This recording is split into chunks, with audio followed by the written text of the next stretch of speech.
This is the TV Live podcast with Rob Francis. The story of how Television Wales and the West, better known as TWW, lost its franchise is one of the quiet tragedies of British television. It is not a story about failure. It is a story about politics, structure, symbolism, and timing. It is also a story about how a good regional broadcaster can still lose everything, even when viewers, staff and critics believe it is doing the right work. TWW began broadcasting on the 14th of January 1958. It arrived with ceremony, confidence and a strong sense that television should belong to the place it served. The launch from Pontcanner in Cardiff felt important, not just because it was a new ITV company, but because it was a public moment for Wales and the West inside a network that was still dominated by London voices. From the first evening, TWW behaved like a grown-up broadcaster. The opening ceremony was led by its chairman, Edward Stanley, the 18th Earl of Derby, and senior figures from inside the company. It was formal, but it was also warm. The message was clear. This was not a relay station. This was a regional institution. The first programmes reinforced that idea. A children's discussion show opened the schedule, followed by early evening news read locally from the Cardiff studios. Then came a filmed launch special filled with major performers and familiar television faces. It was a confident way to announce a new station. Even in its earliest years, TWW carried an international curiosity. One of the long-running rumours was that the American network NBC had shown interest in backing the company, and that never came to anything. The regulator stepped in and insisted that any foreign involvement had to stop. That regulator was the Independent Television Authority, usually known simply as the ITA.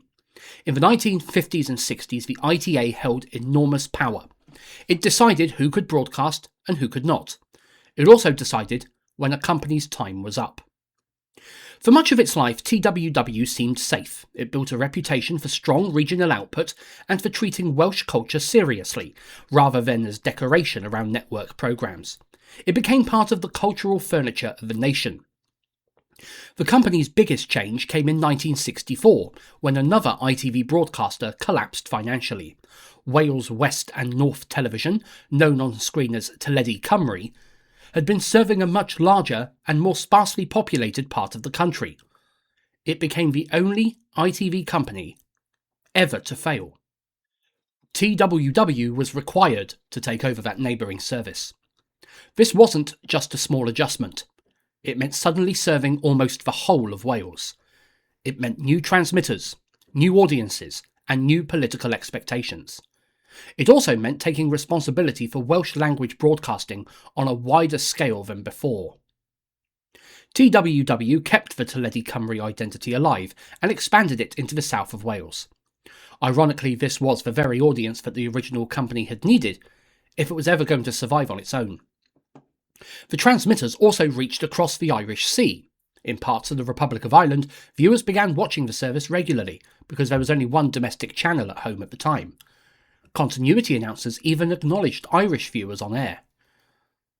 This was regional television doing something quietly remarkable. Inside the company, political and cultural connections grew. One of TWW's later programme controllers was Wyn Roberts, who would later become a senior Conservative figure. By the mid-1960s, TWW was not just a broadcaster, it was woven into public life in Wales. Which is why what happened next came as such a shock.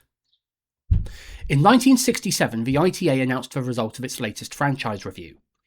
TWW would lose its licence. A new company would take over. That company was called Harlech Television. No detailed explanation was given. That silence created a storm. At the time, TWW's regional programming was being widely praised. It wasn't losing viewers. It was not in financial collapse. There was no public crisis to point to. From the outside, the decision made little sense. So people looked for hidden reasons. One explanation focused on something that sounds small, but was politically sensitive. TWW kept its corporate headquarters in London. Its studios and staff were in Cardiff, but its board and central administration remained in the capital. To the ITA, this may have looked like a lack of commitment to the region. Regional broadcasting was meant to be visibly regional. Another explanation was darker and far more dramatic. TWW's main shareholder was linked to the newspaper The News of the World. That paper had published a series of hostile articles about the Prime Minister Harold Wilson. Some inside the industry believed the franchise loss was political revenge. It made a good story, but it was also almost certainly wrong. The ITA, while answerable to Parliament, operated independently. The man in charge of the authority at the time was Lord Hill of Luton, who had built his reputation on being distant from party politics.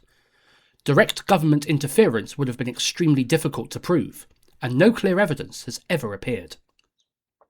There was, however, a quieter and more awkward detail. During the franchise process, TWW also submitted an application under the name of the already collapsed Teledu Cymru company. This was widely understood as a tax-related manoeuvre. To a regulator trying to tidy up the structure of commercial television, that probably looked sharp-edged and unnecessary. It may not have lost TWW the franchise on its own, but it certainly didn't help the company's standing. But inside TWW, the decision felt like betrayal. Lord Derby was furious. He believed the company had played by the rules and delivered for its audience. He also believed that personal trust had been broken between himself and the regulator. The ITA tried to soften the blow. It offered TWW a 40% stake in the new Harlech company. This was an unusual move. It showed that the authority still valued TWW's experience and management, but the deal quickly fell apart. Under ITA rules, a new franchise holder would normally be required to retain the existing workforce. Harlech refused. It wanted a clean start. And that single choice changed everything for hundreds of people. It also changed the tone of the handover. This was no longer a transition. It was a replacement. Officially, TWW's license still had more than a year left to run. The franchise was not due to end until the summer of 1968. But markets move faster than paperwork. Early in 1968, TWW's share price began to slide sharply. Investors knew the company was living on borrowed time. On the 12th of February, the board decided to cut its losses. TWW would close early. The remaining months of its contract would be sold to Harlech. From a business point of view, it was logical. From a broadcasting point of view, it was brutal. Harlech wasn't ready to launch a full service. It had no proper schedule. It had no settled production structure. So a temporary broadcaster was created with a deliberately dull name, Independent Television Service for Wales and the West. The programmes were still made in the old TWW studios. The staff were still largely the old TWW staff. But the advertising money now went to Harlech. To persuade people to stay on and keep the service running, many were offered double wages, while knowing that their jobs would disappear as soon as Harlech was ready to begin properly. This was the human cost of the franchise system. TWW's final night of broadcasting was carefully shaped. It was packed with in-house programmes. It was a quiet statement of identity. This is what we made. This is what we were. The centrepiece was a late-night variety show introduced by Lord Derby himself and filled with familiar faces from the station's history and from the wider ITV world, including Morecambe and Wise and Manfred Mann. But the moment people still remember came afterwards. A short reflective film closed TWW. It was presented by John Betjeman, who had made several films for the broadcaster and understood what regional television meant when it was allowed to grow its own character. The film was recorded, with painful irony, in a London theatre. Betjeman spoke about the people who worked at the station, about its programmes, and about the tone it had created. He called the company Telly Welly and praised its warmth and kindness. He made a point of saying that Harlech would now have to build its own personality. Then he walked out of the frame. As the credits rolled, the camera tilted up to an illuminated exit sign, and TWW went off air for the last time. Harlech took over fully in May 1968. The company would soon be known to viewers as HTV. It would become successful. It would become familiar. It would build its own history. But that isn't really the point here. The loss of TWW matters because it shows how fragile regional broadcasting can be when decisions are made far from the studio floor and far from the audience. TWW didn't disappear because viewers rejected it. It disappeared because its corporate shape, its political associations, and its relationship with the regulator no longer fitted what the system wanted a regional broadcaster to look like. In the end, TWW was not beaten by poor programs. It was beaten by structure. It was beaten by symbolism. And it was beaten by a franchise system that could replace a living, working broadcaster with a promise of a brighter future without ever having to explain itself in public. This has been the TV Live podcast with Rob Francis, a Red Telephone Box production.